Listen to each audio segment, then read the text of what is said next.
Bonjour et bienvenue chez Vieux et Méchant, un petit épisode hors série de la campagne des chiffonniers pour faire un point sur la situation et sur ce qui s'est vécu jusqu'à présent. Notre groupe était un gang de voleurs dans la capitale d'un grand empire qui s'appelle l'Empire Éternel. Il venait de Lunaria, la capitale. Cet empire, l'Empire Éternel, est dirigé par une impératrice qui s'appelle Sélène, un être mythique, quasi divin, dont les apparitions sont très rares.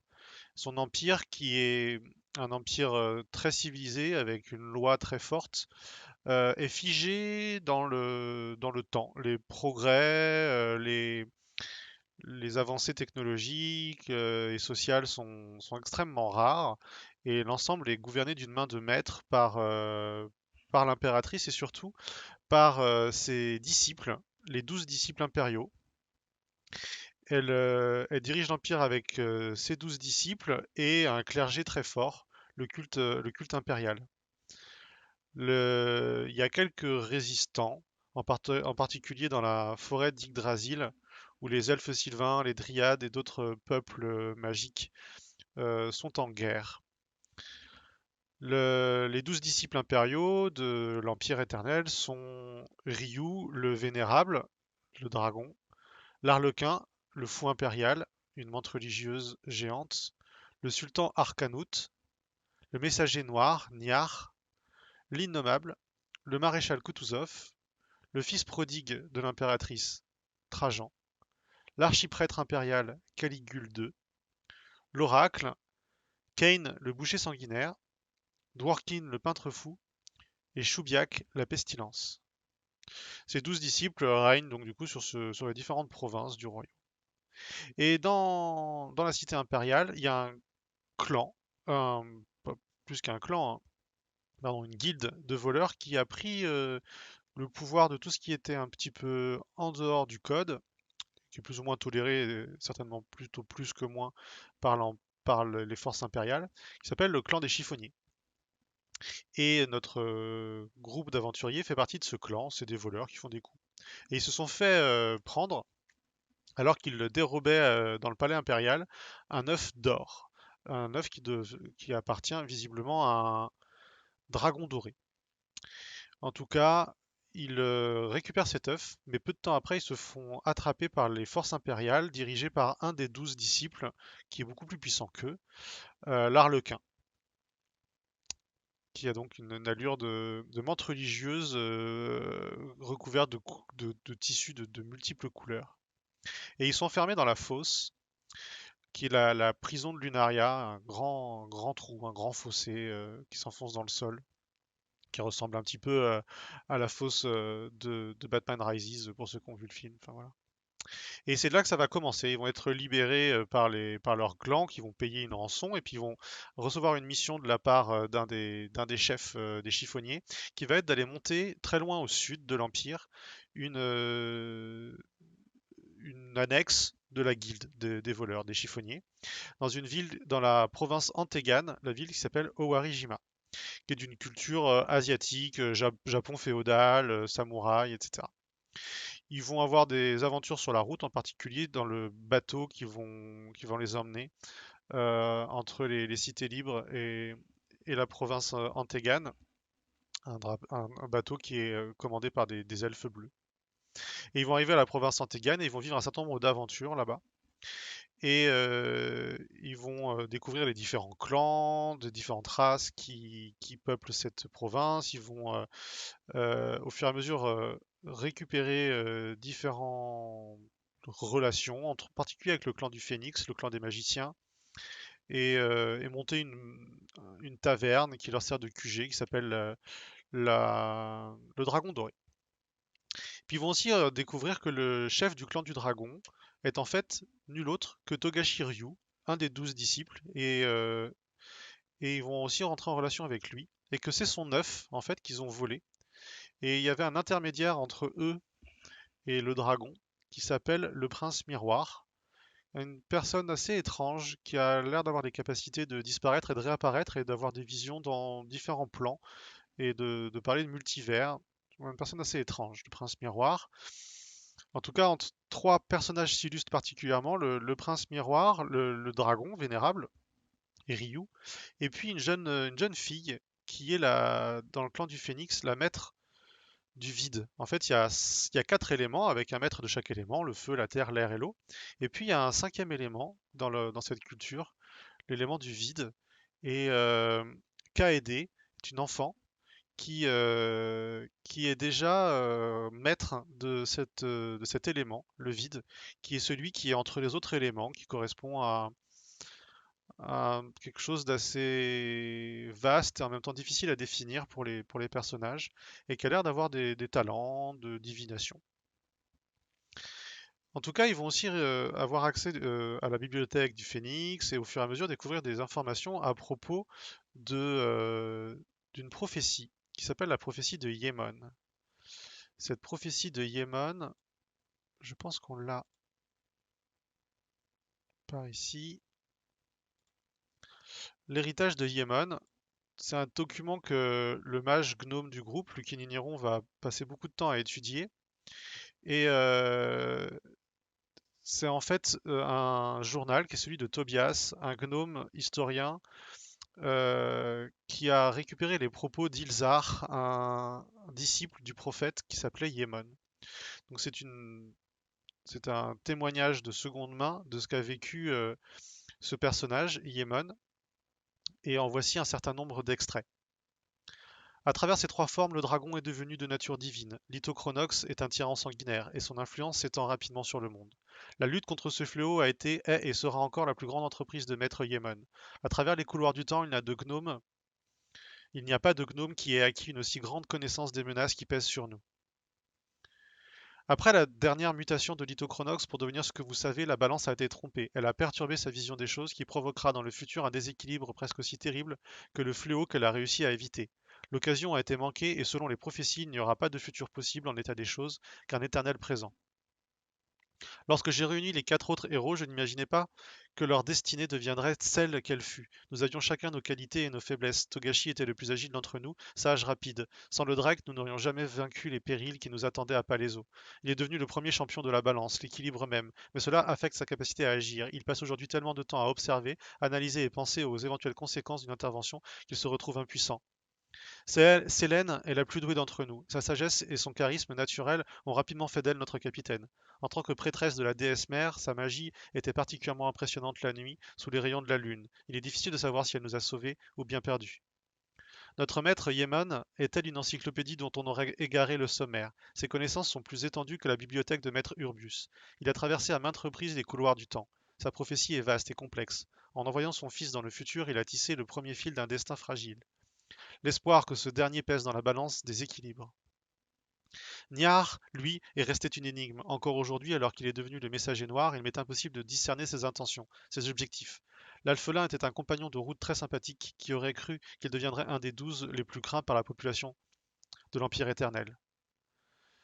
Sans Cain, nous ne serions pas arrivés bien loin. Armé de sa fidèle sanguine, capable de repousser les adversaires et les créatures que le démon, le dragon et les méandres du temps ont mis sur notre destinée, il était notre boussole dans les marais.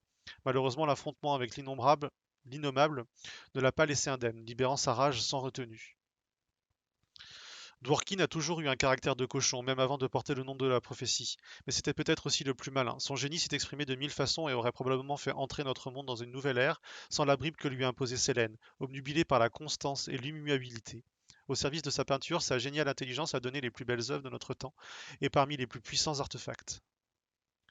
Nous étions tellement concentrés contre le démon que nous n'en avons pas saisi l'importance de ce qui s'était passé dans Noirbois. Le démon invoqué par Mégard a fini par corrompre tout le territoire. Fuleng, le maître de la mime, l'innommable, celui qui provoquera le chaos absolu, est le véritable némésis de celle qui devient l'impératrice éternelle. Lors de ces extraits, Lucky va se rendre compte qu'une série de chiffres complexes et de schémas indique une conjonction d'astres. Les chiffres correspondent et complètent ceux qu'il avait déjà trouvés dans le journal de Gilbert le Magnifique, un autre, un autre gnome qui était leur chef au début et qui a été assassiné lors de leur voyage. En faisant le rapprochement entre les deux journaux, ça permet à Lucky de trouver un lieu et un moment donné. Ce lieu, c'est la forêt de Talticourt, en une province indépendante appartenant dans un royaume de Gobelins. Avant de s'y rendre, ils vont déjouer une dernière manigance au sein de la cité de Warijima. Une secte, la secte de la Lune sanglante, fait appel à des forces chaotiques, à celles de l'Outre-Monde. L'Outre-Monde, c'est au sud de l'Empire éternel, une zone qui est corrompue par le chaos et les morts vivants. Et cette secte va faire l'invocation, va chercher à détruire un orbe de lumière qui protège la ville et à invoquer une série de zombies pour permettre le chaos dans Warijima. Les aventuriers vont même se rendre compte qu'en fait, cette secte est que l'Empire laisse faire, voire même aide cette secte à agir, car c'est une des stratégies pour maintenir l'équilibre de la loi. Il faut deux choses pour maintenir la loi selon la méthode de l'Empire éternel.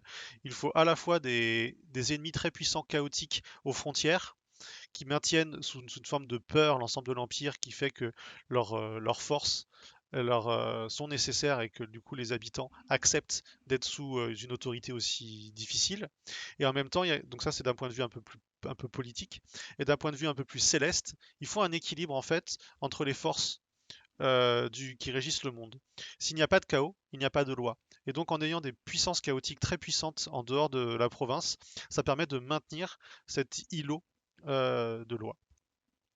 Donc ils vont déjouer ce stratagème et tuer un alphelin qui portait un masque qui était a priori un des chefs de cette manigance, de ce complot, et se rendre compte que c'est nul autre qu'un des 12 disciples, Niar, le messager noir, et que il a les mêmes traits de visage, un peu différents, un peu vieillis, un peu changés, mais qui ressemble énormément à Kazanobit, notre aventurier voleur. Donc voilà, après ces aventures, ils vont se rendre à Talticourt, rencontrer le peuple gobelin là-bas et aller dans un temple au bon moment, en respectant les présages qu'a découvert Lucky. Et c'est dans ce temple qu'ils vont être téléportés, invoqués par un magicien, un jeune magicien, au milieu de crises d'éternuement, peut-être par erreur, dans un marais, le marais du dragon. Le marais du dragon, qu'on va vous montrer. Alors d'abord, ils arrivent sur un site d'invocation et ils se rendent compte assez rapidement. Donc dans ce site d'invocation, il y a des morts vivants et des trolls qui combattent contre des guerriers humains et qu'en fait, ils arrivent en pleine guerre entre un dragon et ses forces. Un dragon qui s'appelle Lithochronox et ses forces. Et que dans les opposants, il y a des humains et donc un mage en particulier qui s'appelle Urbius. Et c'est son disciple Clovis qui les a invoqués. Ils vont aussi trouver dans le marais une autre alliée, Rebecca, qui est la sorcière des marais, et qui va les aider dans un premier temps déjà à sortir du marais, parce que le marais, Lithochronox a lancé dessus un puissant sortilège qui le maintient figé dans le temps. Mais avant de sortir du marais, la sorcière Rebecca va leur demander d'aller à l'intérieur d'une forêt qui est corrompue par des forces démoniaques, en l'occurrence par un démon qui s'appelle Fuleng, et qui, au fur et à mesure, répand son emprise sur toute la région et sur tout un bois qui s'appelle le bois de Noirbois, mais qui, au fur et à mesure, étend son territoire. Et en fait, il est très très puissant, en particulier la nuit, à la faveur de l'obscurité. Mais avec la bulle de lithochronox, qui fait que le temps reste figé, il fait toujours jour. Et donc il y a une opportunité que saisit Rebecca de pouvoir combattre et tuer le démon, le repousser. Mais pour elle n'a pas le droit d'aller dans le marais suite à un vieux pacte. Et du coup, elle envoie les aventuriers au cœur du marais pour répandre une fiole de lumière sur le trône de Fuleng, ce qui lui permet, lorsqu'ils le répandent, de faire un signal, et elle-même va pouvoir utiliser son sang, qui a des pouvoirs particuliers pour lutter contre ce démon, et verser ce sang sur Fuleng, ce qui va le repousser, le renvoyer dans les limbes. Le Fielon vaincu, la sorcière Rebecca va leur accorder le droit et les aider à quitter, grâce à un médaillon, à quitter le marais figé dans le temps. Et c'est là qu'ils vont pouvoir enfin aller dans la ville de Palaiso. Et donc une fois rendus là-bas, ils vont devoir récupérer en fait les différents ingrédients pour faire fonctionner un artefact qui a été créé par le Magurbius. Mais le Magurbius est lui-même absent, probablement figé. Et ils espèrent justement libérer de cette emprise du temps le mage, le dépétrifier et pouvoir lui demander ensuite de le renvoyer dans leur propre époque. Les différentes études qu'ils peuvent faire sur les cartes leur ont en effet montré que, a priori, ils ont remonté le temps, qu'ils sont plusieurs dizaines ou siècles plus tôt que leurs précédentes aventures, et qui ne sont pas du tout dans le même espace non plus. Ils sont beaucoup plus au sud, dans la partie du monde qui devrait être l'outre-monde, qui devrait être donc corrompu par les forces du chaos, et qui visiblement ne l'est pas. Il faut savoir aussi que d'ailleurs que dans le Marais, ils ont vaincu un démon qui depuis plusieurs années, décennies, avait gagné beaucoup en puissance et dont le champ d'action augmentait, augmentait, augmentait. Démon qui se faisait appeler Fuleng, du même nom que le démon très puissant, le dieu démon de l'Empire éternel. Alors ils arrivent à Palaiso et là-bas ils vont lutter contre une femme, Démonia, qui dirige des écorchés. Ce sont des morts vivants qu'elle ressuscite et qu'elle équipe de différentes armes. Ils vont aussi rencontrer d'autres habitants de la région, en particulier les habitants de Lycanis, une autre ville donc, qui est dirigée par une maison de loups-garous. Tout ça se déroule dans un royaume qui est en fait une enclave au milieu de grandes montagnes, en bord de mer, autour d'un lac intérieur qui est le lac Diamant, qui s'appelle le royaume de Corvus. Et dans cette monde, au sein du monde, ils finissent par assembler les éléments de la chronosphère et la déclencher. Mais au moment de la déclencher, le dragon va essayer d'intervenir pour empêcher l'activation de la chronosphère sous la forme d'une gigantesque créature d'énergie. Et il va attaquer la chronosphère, et une grande explosion va avoir lieu, et ça va à nouveau projeter les aventuriers dans un autre espace. Et c'est ce qui se passe du coup dans notre chapitre 3 que je vous laisse regarder. Je vous souhaite un bon visionnage de nos épisodes en espérant que vous y prenez du plaisir à jouer comme à regarder.